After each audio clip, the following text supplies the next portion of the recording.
ಏನು ಹೇಳಿದ್ದಾರೆ ಕನ್ನಡಿಗರು, ಏನು ಹೇಳ್ತಿದ್ದಾರೆ ನೋಡೋಣ. ದೇವಭೂಮಿ ಪ್ರಯಾಗರಾಜ್ನಲ್ಲಿ ಮಹಾ ಕುಂಭಮೇಳಕ್ಕೆ ಆಗಮಿಸುತ್ತಿರುವಂತ ಕೋಟ್ಯಾಂತರ ಯಾತ್ರಿಕರ ಪೈಕಿ ಕರ್ನಾಟಕದಿಂದ ಬರುವಂತ ಯಾತ್ರಿಕರು ಕೂಡ ಲಕ್ಷಾಂತರ ಜನ. ನನ್ನ ಜೊತೆಲಿ ಕರ್ನಾಟಕದಿಂದ ಬಂದಿರುವಂತ ಯಾತ್ರಿಕರಿದ್ದಾರೆ, ಅವ್ರನ್ನ ಮಾತಾಡಿಸ್ತೀನಿ. ವಂದೇ ಮಾತರಂ ಅನ್ನೋ ಘೋಷಣೆಯೊಂದಿಗೆ ವಂದೇ ಮಾತರಂ ಹಾಡನ್ನು ಹಾಡ್ತಾರೆ. ಮೊದಲು ಅವರ ಕಿರುಪರಿಚಯವನ್ನು ಮಾಡಿ ಆನಂತರ ನಾವು ವಂದೇ ಮಾತರಮನ್ನು ಮಹಾಕುಂಭಮೇಳದಲ್ಲಿ ಗಂಗೆಯ ತಟದಲ್ಲಿ ನಾವು ಇವತ್ತು ಮಾರ್ದನಿಸೋಣ. ನಮಸ್ಕಾರ.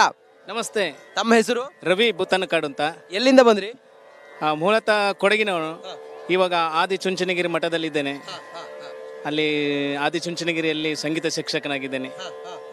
ಇವತ್ತು ಬಂಕಿಮಚಂದ್ರ ಚಟರ್ಜಿ ಅವರ ವಂದೇ ಮಾತರಂಗೆ ಈ ವರ್ಷ 150ನೇ ವರ್ಷ ಆಗುತ್ತೆ. ಆ ದೃಷ್ಟಿಯಿಂದ ವಂದೇ ಮಾತರಂ ಪೂರ್ಣ ಗೀತೆಯನ್ನು ಹಾಡಬೇಕು ಅಂತ ಈ ಕುಂಭಮೇಳದಲ್ಲಿ ಪ್ರಯಾಗಕ್ಕೆ ಬಂದಿದ್ದೇನೆ. ಹೌದು, ಖಂಡಿತ ನಮ್ಮ ಭಾಗ್ಯ ಕೂಡ. ವಂದೇ ಮಾತರಂ ವಂದೇ ಮಾತರಂ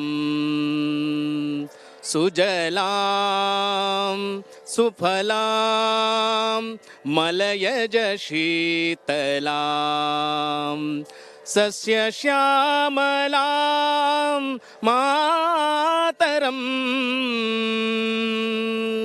ವಂದೇ ಮಾತರಂ ವಂದೇ ಮಾತರಂ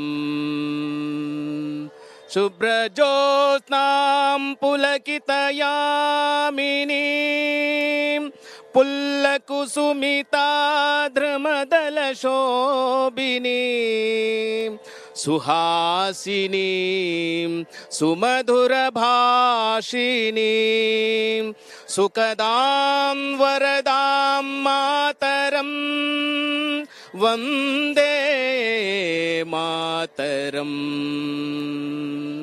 ಭಾರತ್ ಮಾತಾ ಕಿ बोलो भारत माता की हर हर नमः पार्वती पते हर हर महादेव.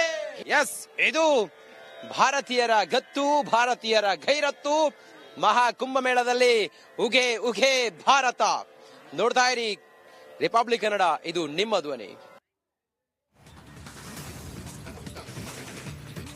ಭಾರತ್ ಮಾತಾ ಕಿ ಜೈ, ಹರ್ ಹರ್ ಮಹಾದೇವ್. ಎಷ್ಟು ಅದ್ಭುತವಾದಂತಹ ಗೀತೆ, ತುಂಬಾ ಚೆನ್ನಾಗಿ ಹಾಡಿದ್ರು. ಬಹಳ ಚೆನ್ನಾಗಿ ಹಾಡಿದ್ರು. ನಮಗಂತೂ ಬಹಳ ಖುಷಿ ಆಯ್ತು.